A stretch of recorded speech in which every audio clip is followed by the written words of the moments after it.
Boa noite a todos. Vamos começar essa aula. Espero que seja bastante proveitosa.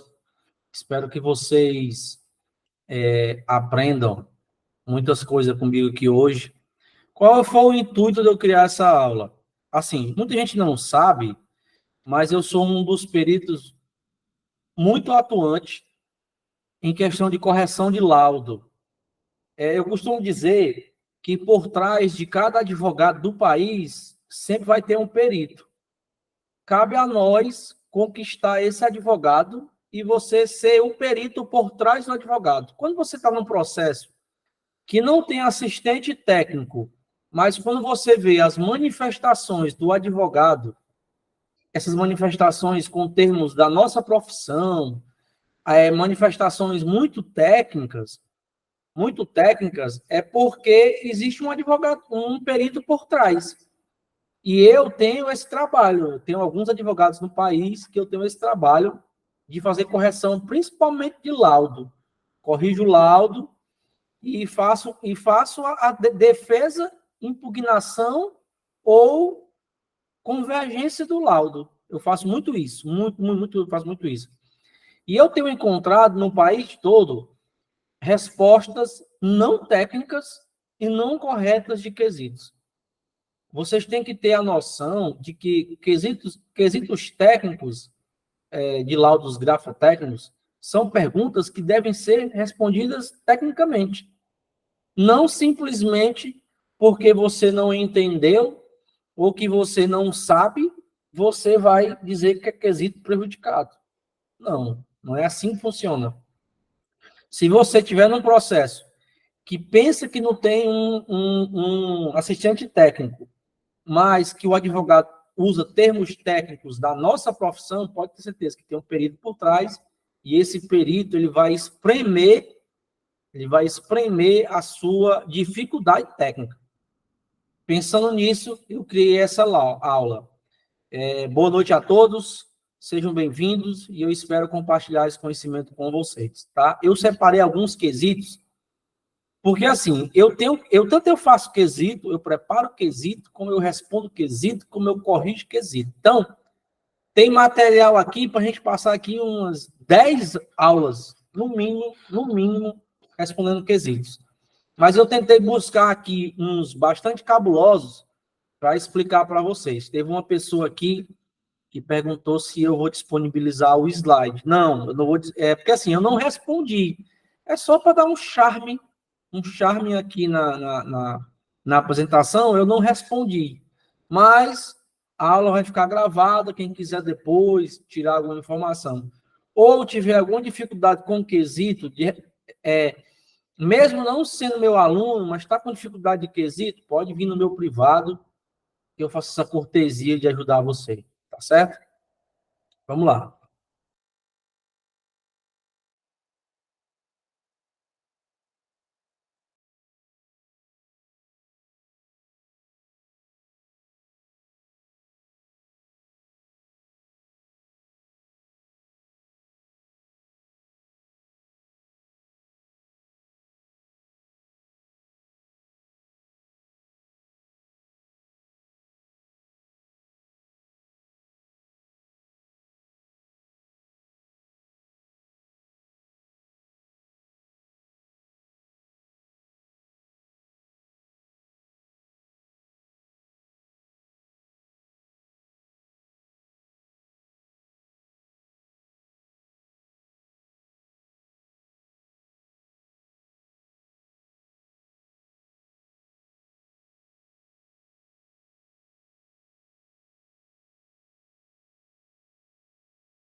Só um minutinho, pessoal.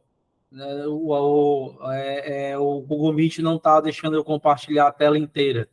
Aí eu vou só compartilhar a janela, certo? Só um minuto.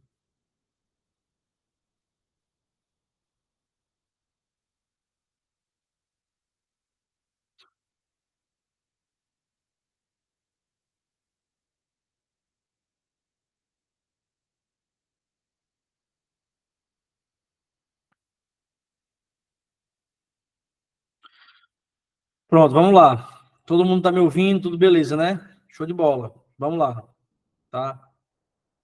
Ó, pessoal,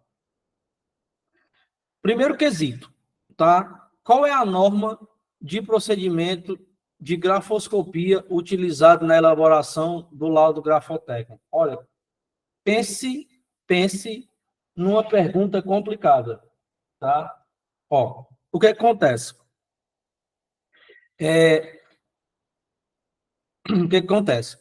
Nós, peritos grafotécnicos, nós não temos norma. Nós não temos norma que diga, tipo, a única norma que nós usamos é a norma ABNT, que é o que define a questão das bordas, alinhamentos da borda à esquerda, alinhamento da borda à direita. Norma técnica, nós não temos norma técnica.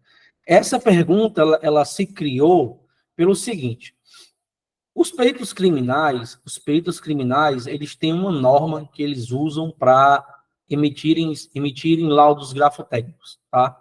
Essa norma é a norma NPT 2005. NPT 2005. É a norma técnica dos peritos criminais para fazerem laudos grafotécnicos. Nós somos peritos judiciais, então nós não temos normas.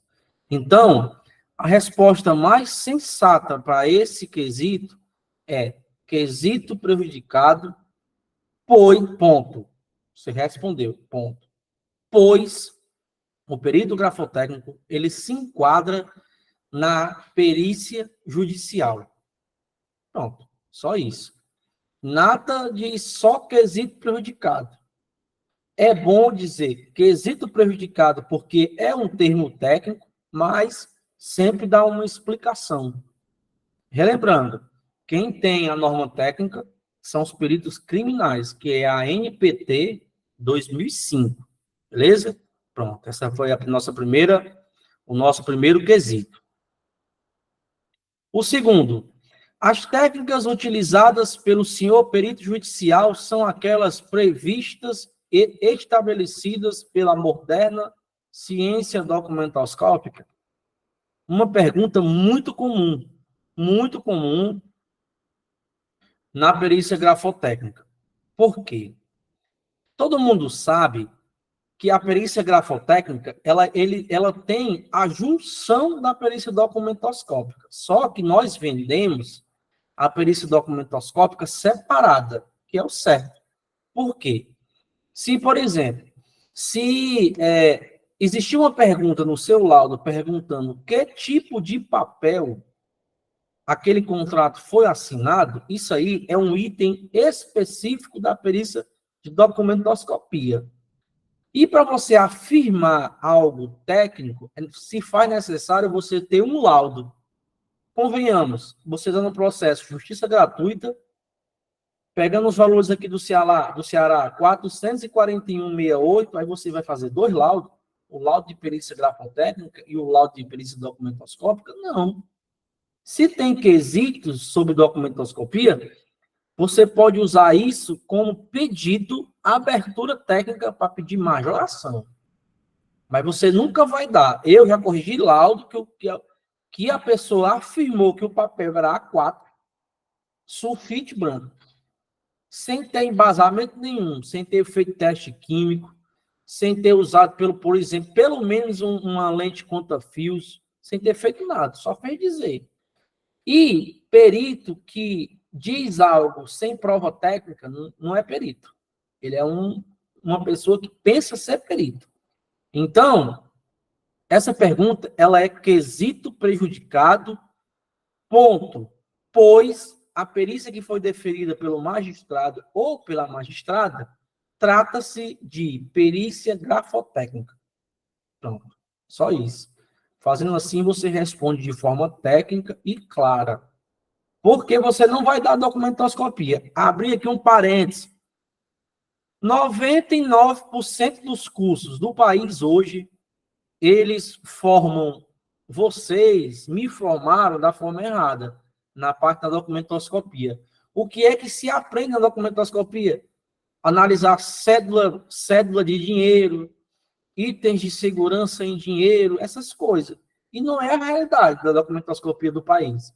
A realidade da documentoscopia do país é você dizer se houve inserção de texto, se houve mudança da fonte, se houve transplante de uma imagem, colagem, decalque de alguma coisa na impressão, e se uma peça que era para ter elementos de pré-impressão, que são selos, são marca d'água, se tem ou não no papel. Essa é a realidade da perícia da documentoscopia. Por isso que a primeira empresa que fizer um curso de documentoscopia para a realidade do mercado, vai vender muito bem. Ah, Jorge, mas por que você não vende? Eu tento fazer o curso de documentoscopia na prática, está com 8 meses. Por que você não conseguiu?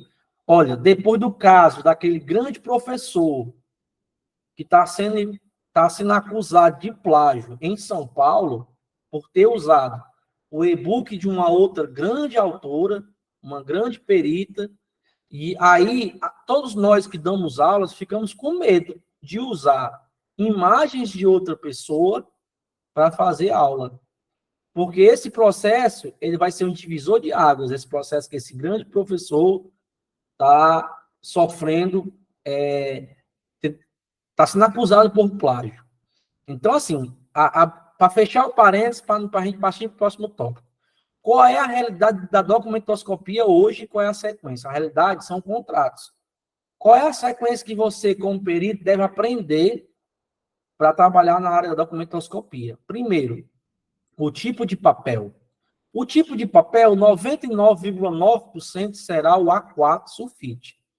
Como é que eu vou apontar isso tecnicamente? Você vai pegar a imagem, você vai escanear ela em 1200 dpi e você vai dar um zoom de 1000x no próprio PDF, dá um zoom de 1000x numa parte em branco do papel. Isso aqui o que eu vou dizer para você aqui, você não aprende em curso nenhum.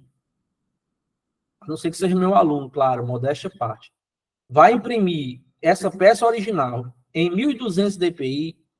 Na parte branca desse papel, você vai dar um zoom de 1000x, vai aparecer uns resquícios, uns tracinhos na tela. Todo papel A4, geralmente a maioria, ele tem composição de material reciclado. Vai ficar uns traços no papel. Esse é o indicativo do papel sulfite A4. Segundo passo, você tem que entender de impressão. A impressão foi feita a laser ou foi feito jato de tinta? É os dois mais comuns. Professor, como é que eu vou identificar a impressão a laser e jato de tinta? Pela ampliação ou via microscópio, ou se tiver em 1200x. A impressão a laser, ela vai ter resquícios de pó. Você vai conseguir ver que a letra vai ficar uma letra borrada com resquícios de pó. Uma coisa borrada. E a impressão jato a tinta, ela vai ser composta por pinguinhos de tinta. Pinguinhos. Como se você tivesse pegado uma caneta ponta fina e sair fazendo a letra A, por exemplo. Pingos de tinta. Essas são as duas características, tá? Outro ponto da realidade da documentoscopia, eu já sei do papel, já sei da impressão. Você tem que entender de software. Esse software que tem no curso de análise de assinaturas eletrônicas, eles dizem para você a fonte e se houve inserção de texto. Pronto. E o último que você tem que entender é que eu estou falando do básico, tá, pessoal, da documentoscopia. E o último que você tem que entender é no seu olho, uma lupa ou essa peça ser escaneada ou no microscópio, você procurar indícios de colagem. A colagem ele vai sempre deixar uma borda. Uma borda. Quem aqui já viu uma colagem vai ver que ele fica uma borda. A não ser que seja uma manipulação via software, Photoshop, que aí é outra história para outro momento. Beleza? Então, eu queria deixar essas dicas massa para vocês. Essa é a sequência básica de se entender perícia de documentoscopia. Eu não ia nem dizer, mas entrei nessa parte. Espero que vocês tenham anotado e tenham aprendido, tá? Vamos lá. Próxima pergunta. Por favor, elencar todos os meios e métodos utilizados para o desempenho da perícia, bem como prestar esclarecimentos a respeito, efetuando considerações técnicas. Aqui, pessoal, você vai responder da seguinte forma, tá? Todos os questionamentos apontados neste quesito estão respondidos no decorrer deste laudo de exame grafotécnico. Então, só isso. Sabe por quê?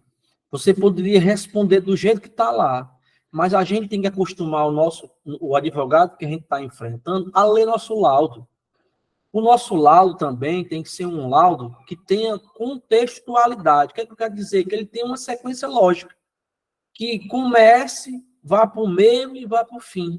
Que ele entenda que foi uma sequência, que você montou uma trilha. Mas, para não ficar muito longa a resposta dos seus quesitos, e o quesito não ficar um quesito mal respondido, você responde dessa forma que eu acabei de dizer para você, tá? Vamos lá. Descreva o senhor perito os documentos do objeto de exame. Essa pergunta parece ser uma pergunta besta, né? Descrever? O cara quer saber. Sim, ele quer saber se você realmente sabe o que está analisando. O que acontece? Eu já corrigi laudo que a pessoa apontou outro número de contrato, apontou outra página que foi analisada, apontou outras coisas. Então, aí é só uma pegadinha, um teste para saber se o perito é atento a essa situação. E também para o perito ter uma noção. Ó, eu vejo um erro muito comum.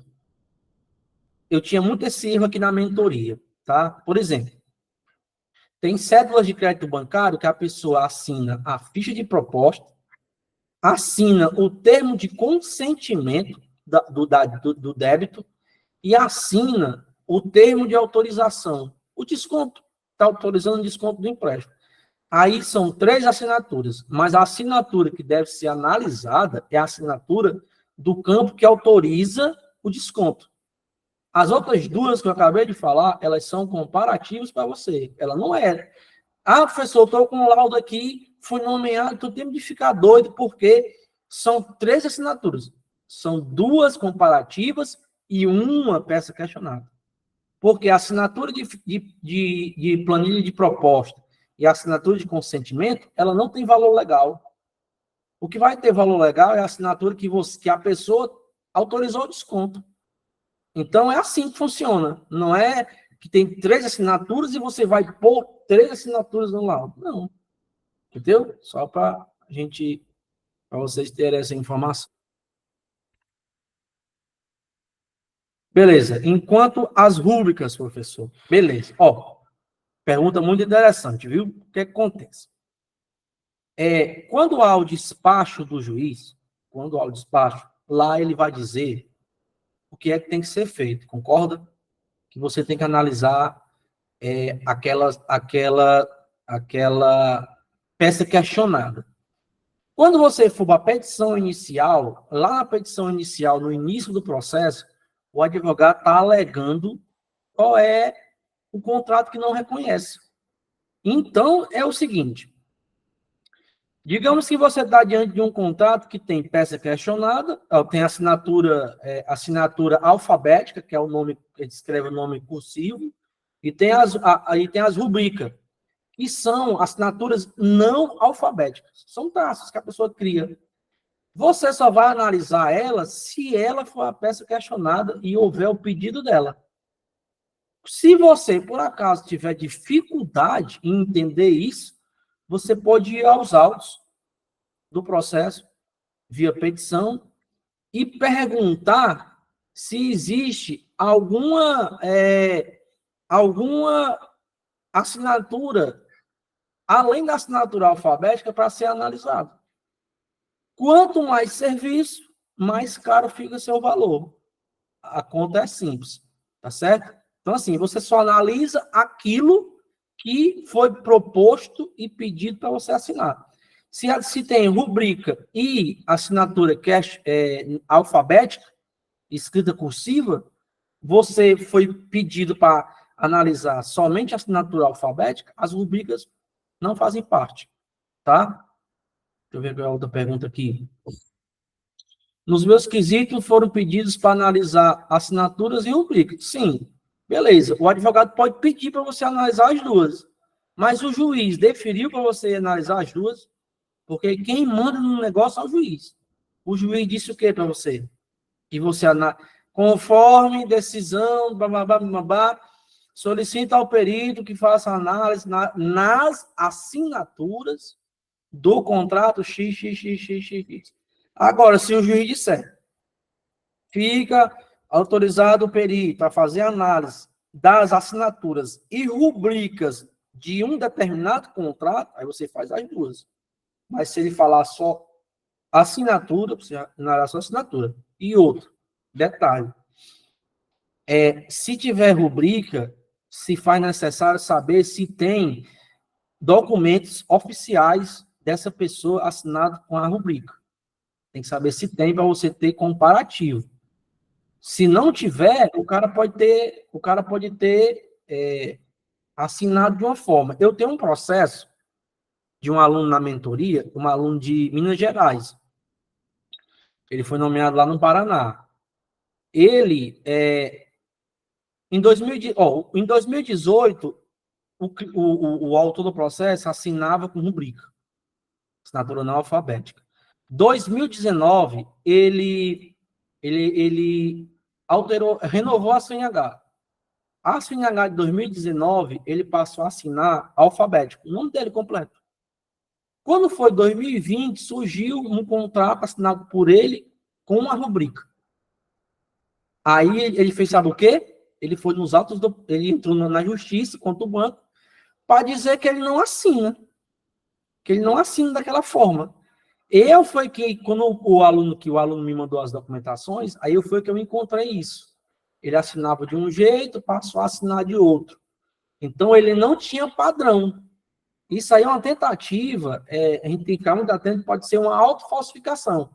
Eu escrevo de forma possível, de repente estou escrevendo não alfabética. Aí, foi provado que a assinatura é dele, porque a CNH de 2018, os padrões gráficos se convergeram com o do contrato. Vamos lá.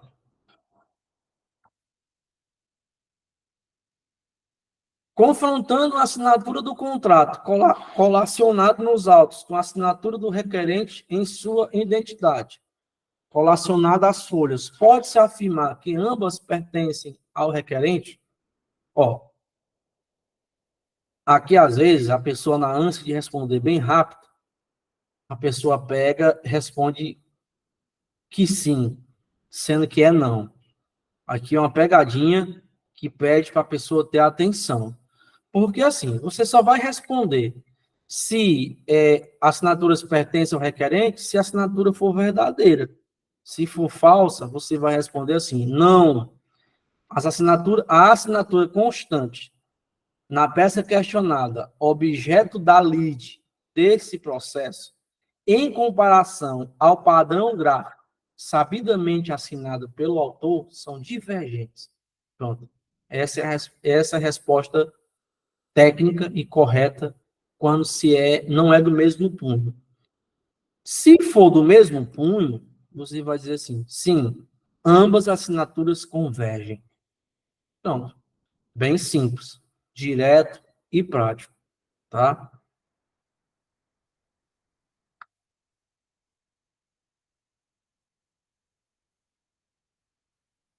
Comparando a assinatura do contrato de empréstimo colacionada aos autos, é possível detectar diferenças com a assinatura do requerente em sua identidade? Quando for sim, é a mesma resposta de cima, que eu acabei de dizer. Quando for não, é a mesma resposta da de cima. Aí você pode apenas copiar o quesito que você respondeu em cima e colar embaixo, ou você pode colocar assim: quesito respondido no item anterior. Pronto. Só isso. Eu respondo assim: quesito respondido no item anterior. Porque é a mesma pergunta com dizeres e informações diferentes. Se a assinatura do contrato de empréstimo colacionada aos autos foi feita pelo punho do requerente ou terceiro, pronto. Se for feito pelo mesmo punho, você vai colocar assim: sim, ambas as assinaturas pertencem ao mesmo punho. Ponto. Se for diferente, você vai dizer assim: não, a assinatura da peça questionada, objeto lead desse processo, e a assinatura do contrato são divergentes. Porém, o perito nunca é convidado a participar de assinatura de contrato bancário. Pronto. Porque quando você diz a questão de o perito nunca é convidado para presenciar, assistir a assinatura de contrato, você responde pela a questão do terceiro, tá? O que eu quero dizer com isso? A falsificação, ela foi feita por outra pessoa, então não é o punho da pessoa. Então, ela é uma... Eu já tive laudo que a assinatura do contrato é sempre de uma terceira pessoa quando é falso. Então, essa é a resposta certa que você deve dar. Quando é convergente, você explica que é convergente, e quando é de terceiro, porque realmente é um terceiro, você responde dessa forma que eu coloquei para você. A assinatura poderia ter sido feita por terceiros através de cópia com semelhança à verdadeira assinatura do requerente, de posse de documentos contendo assinatura, identidade ou qualquer outro documento constando a assinatura verdadeira do requerente? Sim, aqui nós estamos tratando de falsificação de modelo à vista. E é isso aí, ele está querendo ver isso, que é quando o falsificador, diante de um ato espúrio, ele, com uma assinatura sabidamente da parte autora, tenta reproduzir a assinatura da mesma. Então, aí, isso aí, traduzindo em miúdos, é quando você responde a questão da falsificação modelo à vista. Sempre lembrando que você deve usar o termo possibilidade. Essa falsificação tem tudo para ter sido feita na possibilidade de uma imitação modelo à vista. A gente usa o termo possibilidade porque você está apontando algo técnico, você não estava lá para ver a coisa. Então, você usa o termo possibilidade. Dúvidas, perguntas, que a gente pode fazer aí, mandar áudio, liga o áudio, pergunta alguma coisa. Senão, a gente vai continuar. Espero que estejam gostando.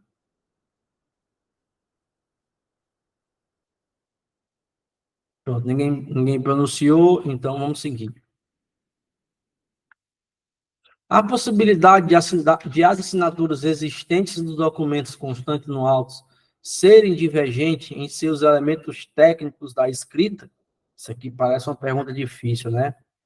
Os elementos técnicos da escrita, pessoal, são inclinação, pressão, é o que tem no laudo, entendeu? É só porque o advogado ele gosta de testar o perito, e aí são quesitos tirados da internet. A internet tem muitos quesitos complicados, que traduzindo, é assim, porque essa questão dos elementos técnicos da escrita, é isso que eu acabei de dizer, pressão, inclinação, proporcionalidade.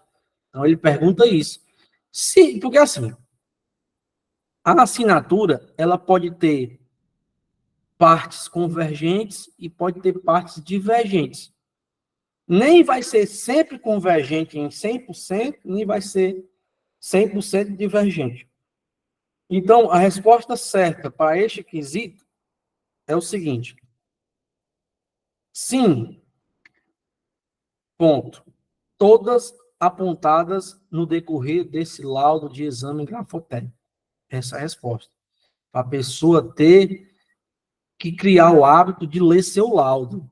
Porque eu sei que tem juiz e que tem advogado que lê só a decisão, só a conclusão, não quer saber o que aconteceu. Bora olhar aqui, principalmente esses laudos de uma empresa aí, que o laudo 60 e tantas páginas, 40 páginas são só dizeres, explicando o que é inclinação, não sei, o juiz não lê. Eu sei porque eu fiz curso nessa empresa e os meus primeiros laudos era com base no modelo dessa empresa. E eu fiz um estudo com vários juízes aqui de Fortaleza, que eu tive vários feedbacks de juízes dizendo para mim, Jorge, a gente não lê. Esses laudos que tem muita informação técnica, muita escrita, a gente não lê. A gente olha só para análise grafoscópica. Por isso que quem é meu aluno sabe que o meu laudo ele é um laudo mas ele é técnico, mas ele não é tão longo. Continuando. Penetrando na intimidade dos lançamentos, nota-se divergência entre ataques e remates. Vejam bem, vocês podem... Quem ainda tem resquício daquela história de usar aquela tabela grafoanalítica, aquela tabela de EOG, elemento de EOG geral, a tão famosa tabela que o pessoal tem ela como obra de arte, ela traz um risco muito grande para a análise. Por quê? Porque o perito, ele fica sempre querendo que dê muita divergência. Muita divergência. E você pode estar diante de uma falsificação e o ataque e o remate ser convergente. O punho que falsificou, ele pode ser um punho que inicia e termina apoiado. O que é que vai diferenciar? O que é que vai diferenciar no olhar do perito? Bom, por exemplo, eu estou diante de uma assinatura que eu vou tentar reproduzir. Eu sei que essa pessoa, ela inicia e termina o ataque e o remate de forma apoiada. Inicia e termina com um ponto de repouso. Gera bolinha. Só que existe a bolinha natural do ponto de repouso e existe a bolinha artificial. Pode reparar que uma bolinha que gera uma bolinha do ponto de repouso de quem é hábito fazer isso é um jeito. E quem tenta reproduzir, a bola fica maior, por incrível que pareça. E outro, você pode estar diante de uma assinatura que ataque e remate, o mesmo punho pode dar convergente. Nem por isso não quer dizer que não seja uma falsificação. Então, a resposta é, se for convergente, você vai colocar, não há convergência, não há divergência entre ataque e remate. Ponto. Porém, a questão da posição do objeto escritor são diferentes. Vou explicar para não ficar complicado. Por exemplo, a pessoa gera um ponto de pressão de um tamanho na peça falsificada e a peça questionada de outro tamanho. Você tem como apontar isso. Se você tiver medo de apontar convergência no seu laudo, se você não tiver medo, você vai só dizer ataque e remate convergente. Pronto. E esqueça a planilha. E a planilha só vai prejudicar a sua vida. Então, essas são as dicas de como responder. Se forem divergentes, você vai colocar sim. Sim, são divergentes. E estas estão apontadas neste laudo pericial grafotécnico. Pronto. Simples. Considerando os pontos iniciais e finais de cada assinatura. Pontos iniciais e finais são ataque e remate. É possível afirmar que a assinatura da parte requerente, se comparados com a assinatura do contrato de empréstimo colacionados aos autos, apresentam divergências entre elas? Aqui a única coisa que você tem que responder é que pontos iniciais e pontos finais é ataque e remate. Se forem convergentes, sim, são convergentes, porém, feitos de posições de escrita diferentes. Ou então apenas apontar. Ou então apenas apontar que são convergentes ou divergentes. Não tem muito o que dizer aqui. Aqui, quando ele fala de pontos iniciais e pontos finais, ele trocou para uma informação mais coloquial do ataque e do remate. Mas aqui ele está falando de ataque e remate. Então, como responder? Se sim ou que não. Se sim, dizer o porquê. Eles são comparados e não se forem divergentes. Bem simples essa pergunta. Aqui, quem fez esse quesito só quis prejudicar.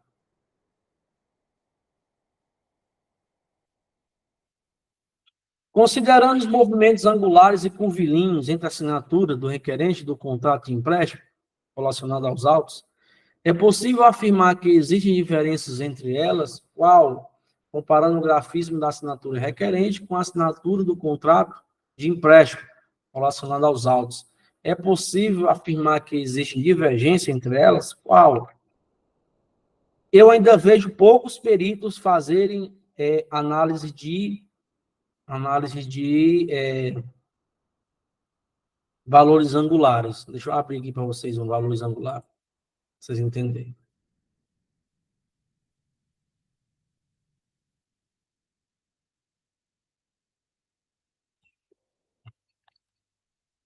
Vocês conseguem ver essa tela da análise, do esqueleto de análise? Eu vou colocar e alguém fala no áudio aí para mim, por favor. Vocês conseguem ver essa tela de um esqueleto de análise? Alguém fala aí no áudio, por favor. Sim, professor. Pronto, beleza. Ó, assinatura de valores, análise de valores angulares na escrita diz muito de uma falsificação, diz muito, tá? Aqui na tela eu tenho essa assinatura padrão e tenho essa assinatura questionada, tá? Eu peguei apenas uma parte, Maria e Maria. Observe que na peça padrão, esse punho padrão, ele tem traços de valores angulares curvilíneos, ó. Você vê curvas, né? Na peça questionada, já é o oposto. Ele tem, no primeiro parâmetro, um retilíneo e no segundo, um curvilíneo, porque jamais ele ia fazer uma letra A, se não fosse maiúscula, retilíneo. Entendeu? Isso aqui é gesto gráfico, impulso cerebral. E o outro, a letra R, faz retilíneo. Então, o que eu queria dizer com isso aqui? O valor angular é muito importante. Se vocês não têm isso no laudo de vocês, façam, porque ele diz muito. Vocês observaram nessa imagem aí que aqui fica muito claro uma tentativa de falsificação. Porque o punho escritor foi analisado, o punho escritor padrão, eu analisei desde a assinatura do CPF, analisei todos os padrões disponíveis. E essa senhora, ela sempre escreve Maria de curvilíneo. E a peça questionada, ela está curvo, retilíneo.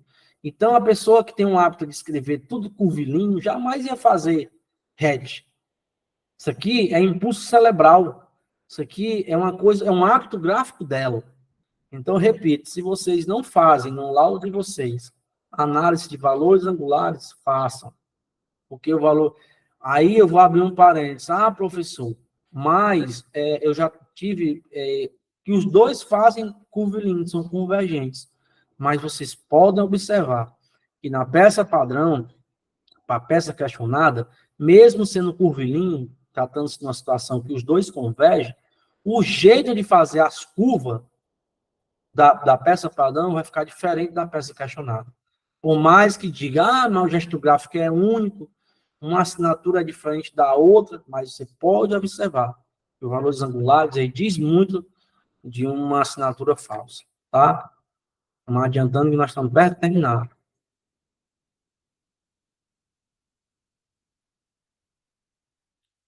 Pode-se afirmar serem antagônicas as construções morfogênicas dos manuscritos contraditados. Rapaz, eu já vi muito perito, eles responderem quesito prejudicado nessa pergunta. Quando ele responde quesito prejudicado, ele deixa de, como é que eu posso dizer bem claro para vocês? Ele transparece que ele não estudou. Ele transparece que ele não estudou, ele não sabe. Por quê? Construções morfo... Vou até o nome aqui, que é um nome bem complicado. Morfogênicas são as construções da escrita. O jeito como a pessoa constrói a letra A, constrói a letra T. Os traços de ligação, por exemplo, no nome Jorge. Aí ele faz, tá? O nome Jorge, o jeito que ele faz o J, liga o J ao O ao R. São as construções da escrita. Quando ele pergunta que é uma coisa antagônica, é o oposto. Será que teve o oposto disso? Como ele criava? Será que ele cria essa assinatura? A assinatura da peça padrão, ela é distinta, diferente da assinatura da peça questionada? Então, ele pergunta isso. Como é que está a construção? Na peça padrão, deixa eu pegar aqui aquele esqueleto. Observem aqui fica muito claro, tá? Observe que a pessoa tem um hábito de escrever, de fazer a construção do M sozinho, não tem traço de ligação para o A. Ele vai ter traço de ligação por baixo na letra A e no R e no I. Isso aqui é uma construção, tá? Quando eu olho para a peça padrão, olha a diferença. Eu tenho a construção do M junto com a letra A, com um traço de ligação da letra A para a letra A por cima. Já não tem o traço de ligação da letra A para a letra R. Ilustrou para vocês bem a questão da construção ser antagônica. Pronto, é assim que se explica e responde esse quesito. Você vai falar de construção. Ao analisar a construção da escrita, comparando a peça padrão com a peça questionada, observa-se divergência na mesma ou convergência na mesma. É assim que se responde essa pergunta de morfogênicas e manuscritos contraditados, tá? Jamais responder como quesito prejudicado. Pelo amor de Deus, não façam isso, tá? É como eu falei no início da aula. Tem um quesito cabuloso, não sabe responder, você pode vir no meu privado, nas minhas redes sociais, no LinkedIn, me chama que eu lhe ajudo. Não vou lhe cobrar nada por isso. Quem não é meu aluno. Mas não responda quesito prejudicado, pelo amor de Deus. Pode-se o perito judicial fornecer um quadro das coincidências e das divergências de elemento ordem geral, quer objetivos, quer subjetivos. A perícia grafotécnica, ela explodiu no Brasil em 2021. 2022 foi o pico. Que 90% de nós que estamos aqui nessa sala se formamos por uma empresa, que eu não cito o nome dela, por não concordar com as mentiras que eles propagam. Mas quem sabe que me acompanha nas redes sociais sabe da empresa que eu estou falando. Eles propagaram que é necessário ter um quadro de ordem geral de elementos subjetivos e objetivos e subjetivos. Não é preciso, tá? Quem lê Samuel aqui, todas as obras do Samuel, existe uma fundamentação dele falando para não tabular convergência e divergência de algo da perícia grafotécnica, porque é errado e passivo. Eu já fiz trabalho para advogados que eu já impugnei para mais de 100 laudos, para mais de 100, que usa essa planilha. E eu era um cara defensor da planilha quando eu me formei. Tanto eu era defensor da planilha, da tabela, que eu cheguei até a reproduzir ela, tentei vender ela, eu achava ela obra de arte. Aí, quando eu fui estudar Samuel e outros mestres, eu vi o câncer que é essa planilha. Vou explicar o porquê, tá? Por exemplo, você está diante de uma assinatura que, ao analisar a inclinação axial da escrita, ambas as assinaturas elas vão convergir para a direita. Elas se convergem para a direita. Para a tabela que foi criada, para essa planilha que foi criada, elas são convergentes. Só que a peça padrão, ela tem inclinação angular para a direita a 30 graus. E a peça questionada, ela tem inclinação à direita de 72 graus. Então, elas não são convergentes. Elas são convergentes porque convergem para a direita e elas são divergentes na análise correta, que é a análise do grau. Vou mostrar para vocês aqui. Eu gosto de ilustrar minhas coisas.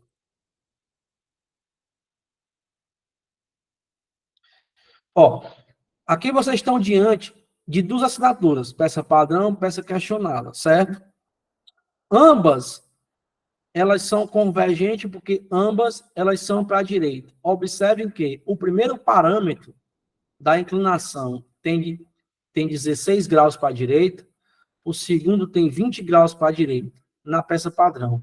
Na peça questionada, também são para a direita, só que uma em 20 graus e outra em 4. Então, pessoal, aqui eu estou ilustrando para vocês. São convergentes para a direita, mas são divergentes na questão do ângulo. Então, assim, quem usa a planilha, lá vai colocar convergente, sendo que elas são divergentes. Outra coisa que a planilha é maléfica, um calibre, ele é 8 milímetros, peça padrão, e peça questionada 12 milímetros. Para a planilha, converge. Porque calibres com extensão vertical acima de 4 milímetros são considerados grandes.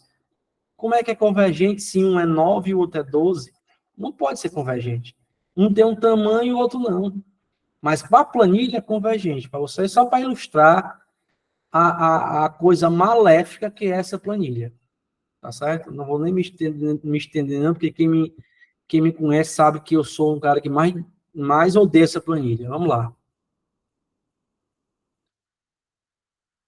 Pode haver carência de elementos técnicos individualizadores da escrita que possam tornar difícil o exame e a observação, ou os elementos existentes nos autos são reconhecidamente hábeis ao exame pericial? Pessoal, pode sim, viu? Pode haver carência. Quando é que há a carência? Quando você deixa de pedir uma peça em melhor resolução, ou quando você pede uma peça em melhor resolução e ninguém lhe entrega. E o juiz autoriza você fazer com o que tem nos autos. Então, quando há essa situação, você não teve elementos técnicos hábeis para fazer sua perícia. O que é que você faz?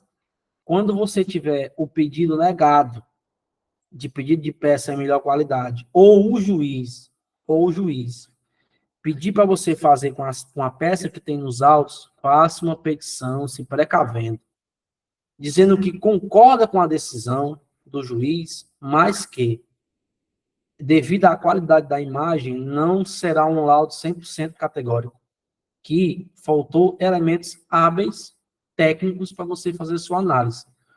O juiz, concordando, faça seu laudo tranquilo.